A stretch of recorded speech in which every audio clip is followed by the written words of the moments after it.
எல்லாருக்கும் வணக்கம். நான் உங்கள் அர்ச்சனா தாமரைக்கணி. நான் இப்போ உங்களுக்கு சொல்ல போறது உலகில் அதிகமானோர் தரிசிக்கும் தமிழ் மன்னன் கட்டிய கம்போடியா அங்கோர் வாட் இந்து கோவிலை பத்தி தான் சொல்ல போறேன். வாங்க தெரிஞ்சுக்கலாம். உலகின் மிகப்பெரிய சுற்றுலா தலங்கள் மற்றும் அதிகமானோர் பார்வையிட விரும்பும் இடத்திற்கான மக்களின் முதல் தெரிவாக உள்ளது கம்போடியாவின் அங்கோர் வாட் இந்து கோவில். உலகின் மிகப்பெரிய இந்து கோவிலை சூரியவர்மன் என்ற தமிழ் மன்னன் கம்போடியாவை கைப்பற்றிய போது அங்கு உள்ள அங்கோர் வாட் என்ற இடத்தில் இக்கோவிலை கட்டியுள்ளான். இன்று வரை உலகில் கட்டப்பட்ட வழிபாட்டு தலங்களிலேயே இதுதான் மிகப்பெரியது. திரும்பிய திசையெல்லாம் சிற்பங்கள். இந்த கோவிலின் 4 பக்க சுற்றுச்சுவர்களும் முறையே 3.6 கிலோமீட்டர்கள் நீளமுடையவை. 40 ஆண்டுகளில் இது கட்டி முடிக்கப்பட்டுள்ளது. இன்றைக்கு இருக்கக்கூடிய தொழில்நுட்பத்தை பயன்படுத்தி கட்டினால் கூட கிட்டத்தட்ட 300 ஆண்டுகள் ஆகும். முதலில் இந்த கோவில் இந்து கடவுளான விஷ்ணுவுக்காகவே கட்டப்பட்டது. ஆனால் 14 மற்றும் 15ஆம் நூற்றாண்டில் அது புத்த கோயிலாக மாற்றப்பட்டுவிட்டது. கம்போடியா நாட்டின் முக்கிய வருவாய் இந்த அங்கோர் வாட் கோவில் சுற்றுலாவிற்கு வரும் சுற்றுலா பயணிகளை நம்பித்தான் உள்ளது. மேலும் இந்த கோவிலின் சிறப்புகள் என்னவென்றால், இன்றைய கட்டிடவியல் வல்லுநர்களும் அறிவியல் அறிஞர்களும் வியக்கும் பிரம்மாண்டமான படைப்பு கம்போடியாவின் அங்கோர் வாட் ஆலயமாகும். 500 ஏக்கரில் பரந்திருக்கும் இந்த கோவிலை ஒரு கலை பொக்கிஷம் என்றே சொல்லலாம். இந்த கோவிலின் ஒரு பக்க சுற்றுச்சுவரின் நீளம் 3.5 கிலோமீட்டர் உள்ளது. இந்த கோவிலுக்குள் நம் தமிழகத்து கோவிலான ஸ்ரீரங்க கோவிலை போன்று 20 கோவில்களை அடைக்கலாம் என்றால் எவ்வளவு பெரிய கோயில் என்பதை பாருங்கள். இக்கோவிலை முழுமையாக படம் பிடிக்க வேண்டும் என்றால் பூமியிலிருந்து சுமார் 1000 அடி மேலே சென்று வானத்தில் இருந்து படம் எடுத்தால் மட்டுமே முடியும். இக்கோவிலை மேலிருந்து பார்க்கும்போது 3 அடுக்குகளாக தோற்றமளிக்கிறது. முதல் அடுக்கில் உள்ள சுவரில் ராமாயணம் மகாபாரத காட்சிகள் சிற்பங்களாக செதுக்கப்பட்டிருக்கின்றன. இரண்டாவது அடுக்கில் 4 திசைகளிலும் பெரிய சதுர வடிவ தொட்டிகள் கட்டப்பட்டுள்ளது. 3ஆம் அடுக்கில் விண்ணை நோக்கி உயர்ந்துள்ள 5 கோபுரங்களாக காட்சி தருகிறது. மேலும் இக்கோவிலுக்கு மிக பெரிய 4 நுழைவாயில்களும் உள்ளன. கெமர் திராவிட கலைகளை கொண்டு கட்டப்பட்டிருப்பதால் கம்போடியா அரசின் தேசிய கொடியில் தேசிய சின்னமாக பொறிக்கப்பட்டுள்ளது இக்கோவிலின் தனிச்சிறப்பாகும். 2ஆம் சூரியவர்மன் அங்கோர் வாட்டை முதலில் ஒரு விஷ்ணு கோவிலாகத்தான் கட்டினார். சூரியவர்மன் இறந்த பிறகு ஆட்சிக்கு வந்த 7ஆம் ஜெயவர்மன் இதை பௌத்த கோயிலாக மாற்றினார். 1992ஆம் ஆண்டு யுனெஸ்கோ அமைப்பு அங்கோர் வாட்டை உலக மரபு சின்னமாக அறிவித்ததுடன் அதிகம் சிதைவுறாமல் பராமரித்தும் வருகிறது. உலகிலேயே மிகப்பெரிய கலை வடிவமாக கருதப்படும் இக்கோவிலை பார்க்க ஒவ்வொரு ஆண்டும் லட்சக்கணக்கில் மக்கள் வருகிறார்கள். கொடியில் கோவில் அப்படி என்றால் என்ன?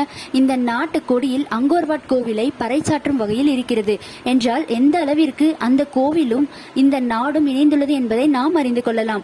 என்னதான் புதிய விஞ்ஞானம் புதிய தொழில்நுட்பம் வந்திருந்தாலும் இன்றளவும் வியந்து பார்க்க வைக்கும் சிற்பங்கள் கட்டிட திறமையை காட்டும் விதமாக இந்த கோவில் அமைந்துள்ளதால் தான் சுற்றுலா பயணிகளை பெரிதும் ஈர்க்கக்கூடிய இடமாக இந்த அங்கோர் வாட் தலம் அமைந்துள்ளது. அங்கோர் வாட்டின் பரந்த மத வளாகம் 1000க்கும் மேற்பட்ட கட்டிடங்களை கொண்டுள்ளது. மேலும் இது உலகின் மிகப்பெரிய கலாச்சார அதிசயங்களில் ஒன்றாகவும் உள்ளது. அங்கோர் வாட் உலகின் மிகப்பெரிய மத கட்டமைப்பாகும். இது சுமார் 400 ஏக்கர் 160 ஹெக்டேர் பரப்பளவை கொண்டுள்ளது மற்றும் கெமர் கட்டிடக்கலையின் உயரமான இடத்தையும் இது குறிப்பிடுகிறது.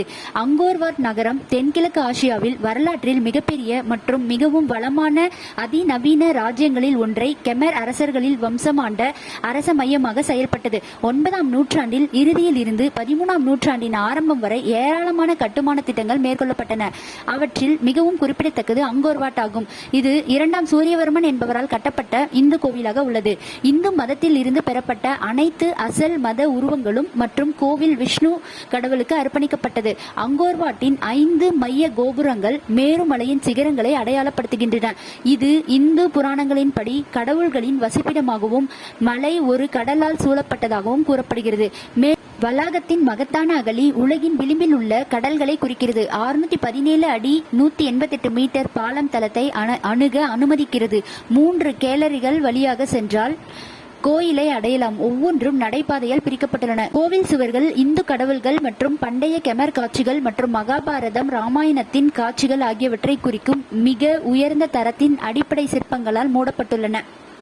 நவீன கால வியட்நாமின் சாம் மக்கள் 1177இல் அங்கோர் பதவி நீக்கம் செய்யப்பட்ட பிறகு மன்னர் ஜெயவர்மன் 7வது ஆட்சியில் வந்தார். இந்து கடவுள்கள் அவரை தவறவிட்டதாக முடிவு செய்தார். அவர் அருகில் அங்கோர் தோம் என்ற புதிய தலைநகரை கட்டிய போது அதை புத்த மதத்திற்கு அர்ப்பணித்தார். அதன் பிறகு அங்கோர் வாட் ஒரு பௌத்த ஆலயமாக மாறியது. மேலும் அதன் பல சிறப்பம்சங்கள் மற்றும் இந்து தெய்வங்களின் சிலைகள் புத்த கலைகளால் மாற்றப்பட்டன. 15ஆம் நூற்றாண்டின் முற்பகுதியில் அங்கோர் கை கைவிடப்பட்டது. இருப்பினும் தேரவாத பௌத்த துறவிகள் அங்கோர் வாட்டை பராமரித்து வந்தனர். இது ஒரு முக்கியமான புனித தலமாக இருந்து ஐரோப்பிய பார்வையாளர்களை ஈர்த்து வந்தது. 1863 பிரெஞ்சு காலனித்துவ ஆட்சி நிறுவப்பட்ட பின்னர் அங்கோர் வாட் ஆய்வாளர் ஹென்றி மெஹட்டோவால் மீண்டும் கண்டுபிடிக்கப்பட்டது. 20ஆம் நூற்றாண்டின் பல்வேறு மறுசீரமைப்பு திட்டங்கள் மேற்கொள்ளப்பட்டன. ஆனால் 1970களில் கம்போடியாவில் ஏற்பட்ட அரசியல் அமைதியின்மை மத்தியில் அவை இடைநிறுத்தப்பட்டன. 1980களின் நடுப்பகுதியில் வேலை மீண்டும் தொடங்கிய போது தேவையான பழுது பார்த்து விரிவானது. குறிப்பிடத்தக்க வகையில் பிரிவுகள் அகற்றப்பட்டு மீண்டும் கட்டப்பட்டது.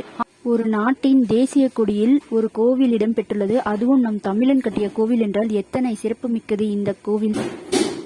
தமிழனின் கட்டிடக்கலையை சொல்ல இதைவிட வேறு ஏதேனும் ஆதாரங்கள் தேவைப்படுகிறதா? பெருமை கொள்வோம் நாம் தமிழர்கள் என்பது. இந்த தகவல் உங்களுக்கு பிடிச்சிருந்தா நம்ம ஏடிஎஸ் ஹாப்பி வேர்ல்ட் சேனலை சப்ஸ்கிரைப் பண்ணிக்கோங்க. நன்றி.